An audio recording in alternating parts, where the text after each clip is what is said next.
Cash நான் சொன்னது தான் வந்திருக்கு. என்னமோ பண்ணு. நீங்கள் கேஷே கொடுத்துருங்க.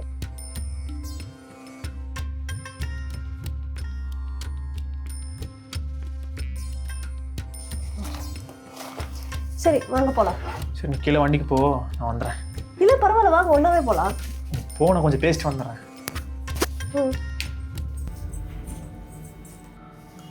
ப்ரோ அவங்ககிட்ட ஒன்று கேட்குறேன். கேளுங்க ப்ரோ. அந்த சீட்டில் ரெண்டுமே கேஷ் தானே எழுதுனீங்க? ஆமாம் ப்ரோ. ஏன் ப்ரோ அப்படி பண்ணீங்க? ப்ரோ இல்லை ப்ரோ, எப்போவுமே ஒய்ஃபுக்கு விட்டு கொடுத்து போனீங்கன்னா தான் லைஃப் கொஞ்சம் சந்தோஷமாக இருக்கும் ப்ரோ. அது மட்டும் இல்லாமல் உங்களுக்குள்ளே எவ்வளோ வேணால் பிரச்சனை இருக்கலாம், ஆனால் அது எல்லாமே வீட்டுக்குள்ளே வச்சுக்கோங்க. இந்த மாதிரி பப்ளிக்காக வரும்போது கொஞ்சம் விட்டு கொடுத்து போயிருங்க ப்ரோ. அப்போ தான் உங்களுக்கு லைஃப்பும் நல்லாயிருக்கும். நீங்கள் சொன்னது சரி தான், ஏதோ கோவத்தில் அப்படி பண்ணிட்டேன். சரி ப்ரோ, இனிமேல் நான் கரெக்டாக இருக்கேன். வரேன் ப்ரோ. ப்ரோ கடைக்கு வருவீங்கல்ல? கண்டிப்பாக வருவேன் ப்ரோ. Bye bro. இங்க நடந்த சம்பவத்தெல்லாம் பார்க்கும்போது எனக்கு ஒரு கருத்து தோணுது, சொல்லலாமா? தேவையில்லை. என்ன கருத்து சொல்ல வேண மாட்டீங்களே.